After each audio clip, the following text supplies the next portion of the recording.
Did you know that Clair Obscur was lifted from the pages of a surrealist sci-fi novel by French author Alain Damasio?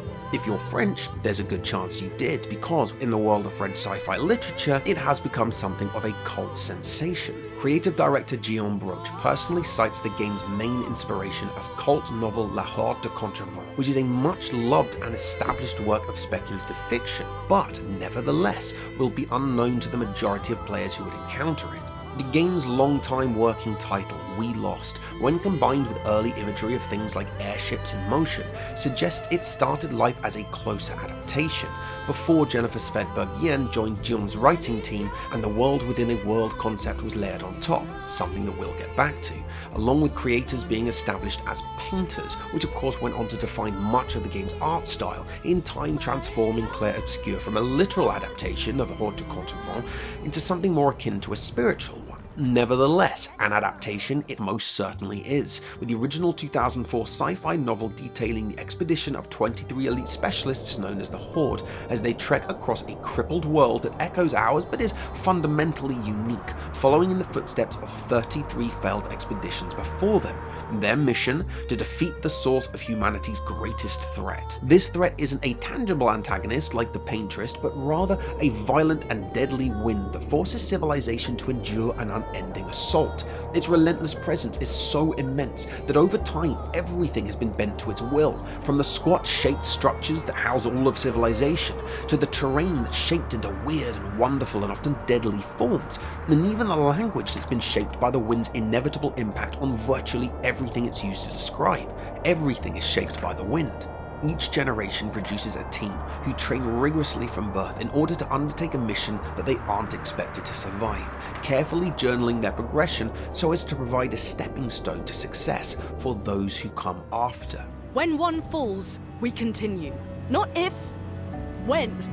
The expedition has to trek through this savage wind, over a hostile land of razor-edged rocks, deadly hollowed-out chasms, brutal frozen plains, and lethal wind tunnels in an attempt to reach the mystical source of the wind. The parallels are pretty obvious, and indeed it's a fascinating read, and one that begs to be adapted for a wider audience, and in fact it has been, with a French comic adaptation, much of which I'm showing in this video, along with promotional artwork for a dual game and film adaptation of Damasio's novel called Windwalkers: The Game of the Wind, which never came to fruition. In regards to the book itself, official translations in both German and Italian, and fan attempts floating about in English, although attempt really is the operative word. Even the official translations carry warnings from fans and critics alike that they read like shadows of the original because of the extensive use of wordplay that is effectively hard-coded into the French language. And incidentally, if you are enjoying this video, then I would be so grateful for a like or subscribe. It genuinely helps me so much, so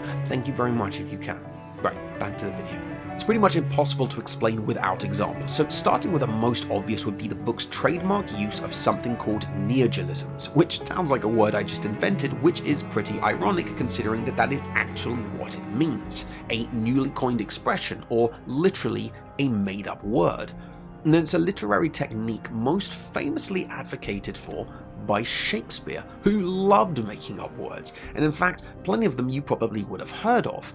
Eyeball, lonely, bandit, lackluster, critic, as well as phrases like wild goose chase, tough love, foregone conclusion, and it goes on, but the point is the use of neologisms in literature is not new, and in fact more recently Clair Obscur's soundtrack was stuffed to the brim with them, with composer Laurent Testard inventing hundreds of words to distract French gamers so that he could hide lyrical clues in plain sight. See my video on the revelations Clair Obscur hides with his French lyrics for more on that.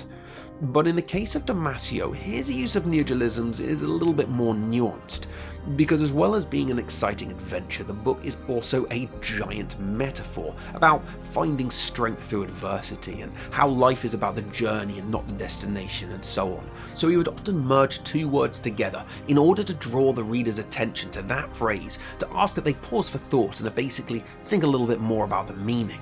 And take the word fervent. It combines furieux, which means furious, and vent, which means wind, into a word that conveys an intensity beyond anything the French, or English for that combat matter can currently capture, urging the reader to imagine the fiercest wind that they know and then push it further still, because this storm is so extreme it demands a new word exist, and actually forms part of a larger name of a perilous pass, Défile de Fervent, where the constricting terrain matched to the wind's raw intensity might sweep you away, and only by tightly hugging the ground can you resist it. A direct translation would be Fury Wind Pass, which does sound kinda cool, but it doesn't invoke the same ominous presence as Défile de Fervent. And then there's Cosmopolitesse, which blends cosmopolitan, meaning worldly or open-minded, with politesse, meaning politeness, kind of communal grace that's born of a shared existence in a hostile world. So not just manners, but more of a philosophy of how to live together despite the chaos. And while intended to describe society with a deeper meaning than either word has on its own,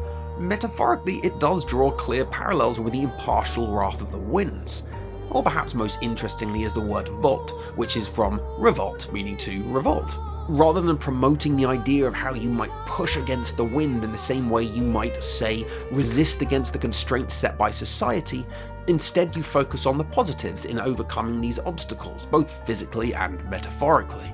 And symbolically, Volt bridges the gap between the literal and the existential, so it's both about the individual's energy as they push forward, but also about the collective rhythm of humanity's struggle. Now, La Volt is actually the name of Damasio's publishing house, which seemingly reflects his principles of positive innovation.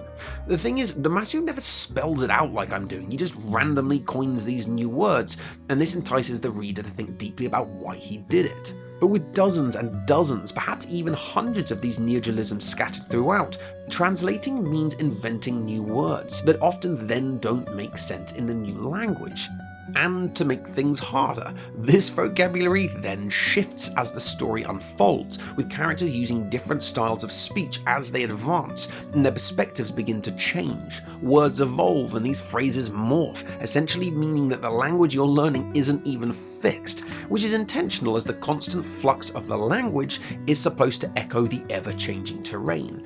It kind of forms this bond between the reader and the characters, because in order to progress through the adventure, you and the characters are both expected to adapt in order to understand. And if it all sounds a bit highbrow, that's basically because it is, but with a little guidance it is perfectly understandable to anybody who wants to read it, unless you're reading in another language, at which point the literary clues are then locked behind a language barrier and it becomes very difficult. And so to address this, the German and Italian translations both utilized what is called a source-orientated approach, choosing either transference, which means leaving the original French word unchanged to preserve its tone and vibe, or naturalization, which means adapting the word so that it reads more naturally in the target language.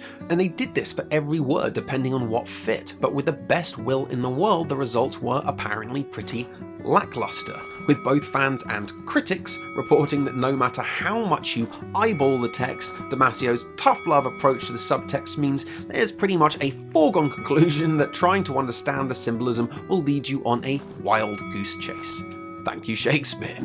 So see, neologisms can be pretty useful, if you know what they mean. And the book's packed with various other types of wordplays too, but despite all of this, you might think that you could simply write over these elements and still enjoy whatever remains of the sci-fi story underneath, albeit a slightly less profound one. However, probably the biggest issue then is the symbol-coded narration. Each member of the Horde is identified not by a name, but by a symbol, percentage, asterisk, hash, and so on, and the text never actually tells you outright who's speaking, so you learn to recognize voices by subtle cues like tone or more obvious traits like constant optimism or a jaded worldview. That is, if they don't change, which some of them do, but in time you effectively piece together identities and roles from what each character says. It's pretty disorientating at first, but becomes intuitive over time thanks to each of the 23 members having defined roles and skills, and that helps you identify them. While this isn't replicated exactly in Clair Obscur, it can be quite fun to draw comparisons between characters. For example, Golgoth the Tracer, who's represented by the Omega symbol, is the leader and pathfinder, so I found his role comparable to Expedition 33's first leader, Alain. And then there's Orochi, a healer who assumes leadership in Golgoth's absence, which struck me as being comparable to Lune. Arvel, the intuitive scout, and Steppe, with his deep knowledge of nature and agriculture, both echo CL in different ways. Yeah? and most notably Sov the Scribe, who meticulously records the journey and ultimately transpires to be the book's narrator and, in a way, the hero of the story. His parallel to the journal-brandishing Gustav is probably the most obvious, and Gustav's shocking death in Clair Obscur is doubled down when you consider the fate of his literary counterpart. In fact, in the story, Golgoth the Tracer is thought to be the one making the final climb until it's revealed to be Sov the Scribe, and so considering that Golgoth and Sov are pretty much the last two standing, and both Alain the leader and Gustav the journal keeper are very quickly and also very prolifically struck down by Renoir.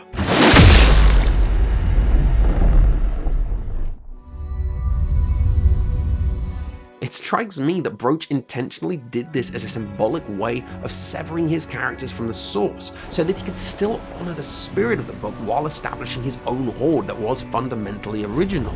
And don't forget, in Damasio's book, his squad is designated the 34th Horde, making Broach's choice to name his team Expedition 33, i.e.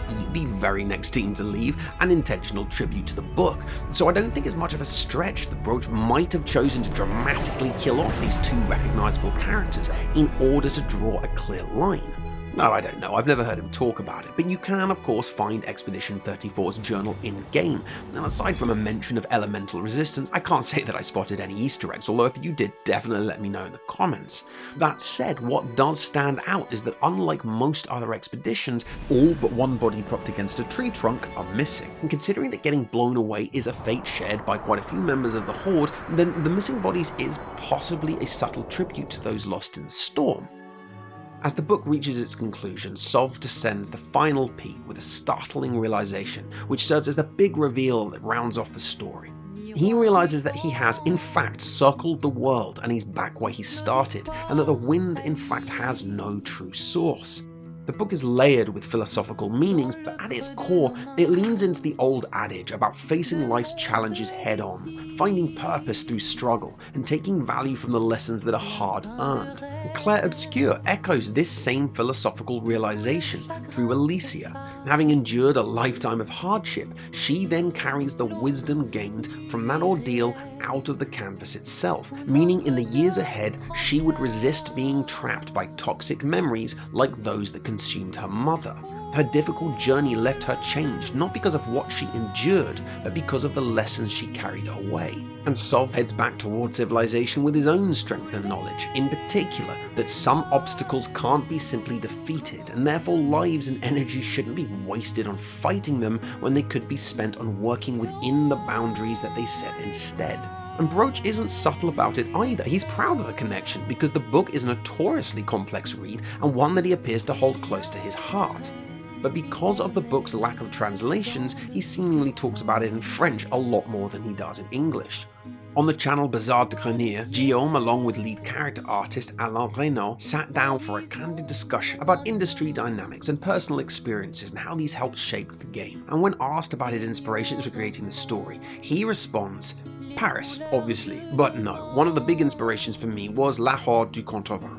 Non, une des grosses inspirations pour moi, c'était la Horde du Contrevent. La Horde du Contrevent? Oui. He then explains of the book. It's a French book by Alain Damasio that's really, really good. And basically, there's this concept of people who go on an expedition without really knowing what's ahead. The premise of the book is about people trying to find the source of the wind. I really like this kind of story, where there's this goal, but we don't really know what it is, and the whole journey is unknown, but there's this aspect, a clear common objective, and the group, with all these personalities that impact their goals throughout the journey. I think there's a bit of an Attack on Titan aspect, with the expedition facing an unknown aspect. The final season of Attack on Titan is actually quite similar to La Horde du Contrevent in this premise. These expeditions that set out and go as far as possible. Ressemble pas mal à la Horde du Contrevent dans son pitch de des expéditions qui partent et qui essaient d'aller le plus loin possible. Ouais.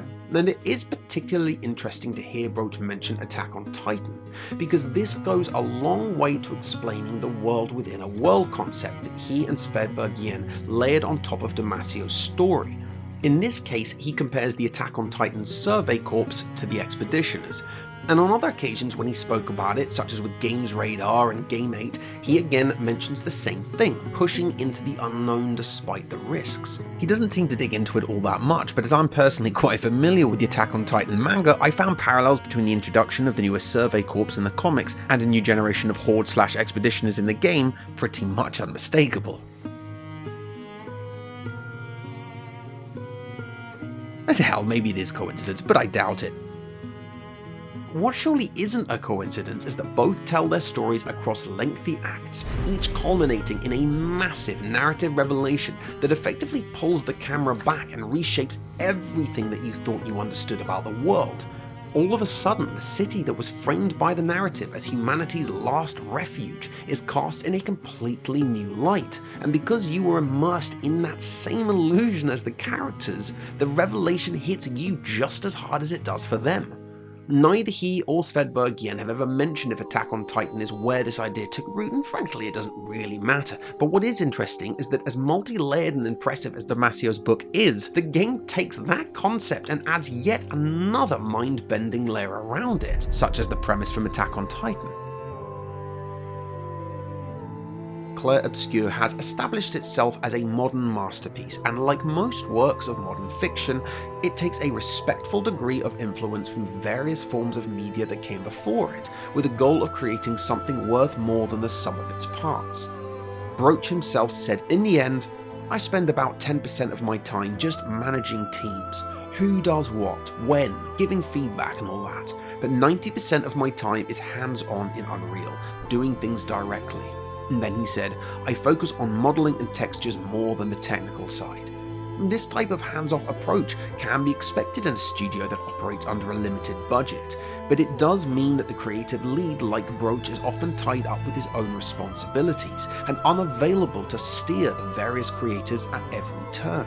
As a result, it necessitates that the team operate with a high degree of autonomy, and so the best language for them to all speak in order to establish a shared understanding of his vision is of course the language of inspiration. You only need to look at some of the pre-alpha footage from 2020 to appreciate how far they've come in 5 years, and what an important step leaning into inspiration was for a small studio aiming this high.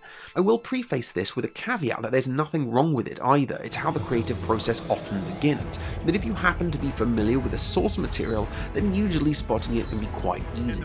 For example, longtime fans of the genre are unlikely to have forgotten Final Fantasy IX's brilliant equipment-based ability system, and a personal favourite of mine, in which using a piece of gear would, in time, permanently unlock passive skills for the whole party to use, and members could then stack these as their pool of ability points grew, which would lead to some pretty sweet builds by the end of the game. And this of course evolved into the Pictos and Lumina system, a fun, albeit pretty messy clone of the original, although that is pretty forgivable given the game's scope and the team's size. And then there's the slick visuals and meaty sound effects found in the combat segments, and they do leave a lasting mark, no doubt, but considering how much of Clair Obscur's well-earned success came from those drawn to its hype rather than a love of traditional JRPGs, many players won't be familiar with the Persona series, which provided considerable inspiration not just for the visuals, but the mechanics too.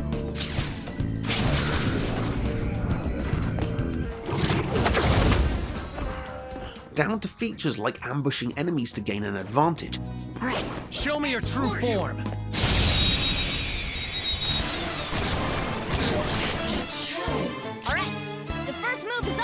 Which would of course become First Strike. And again, First Strike struck me, pun intended, as a relatively throwaway mechanic, having never evolved into anything more nuanced than the game of Tag You're It to gain a marginal advantage in combat.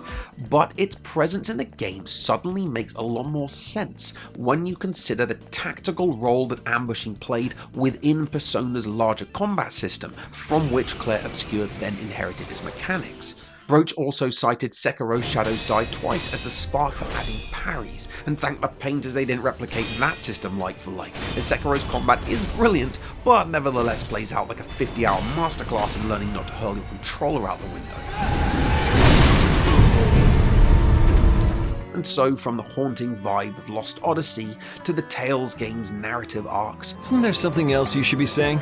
to Final Fantasy's towering influence at large, Clair Obscur inevitably stands on the shoulders of JRPG classics, because the rigid nature of the genre make it impossible not to.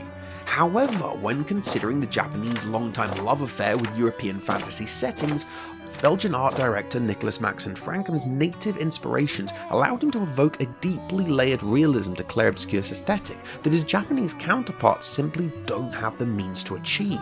His main inspiration was Europe's beautiful era, or La Belle Époque in France, a period from 1871 to the First World War that saw inventions like electricity and engines unlock everything from long-distance travel to nighttime hours, leading to an explosion of culture and technology.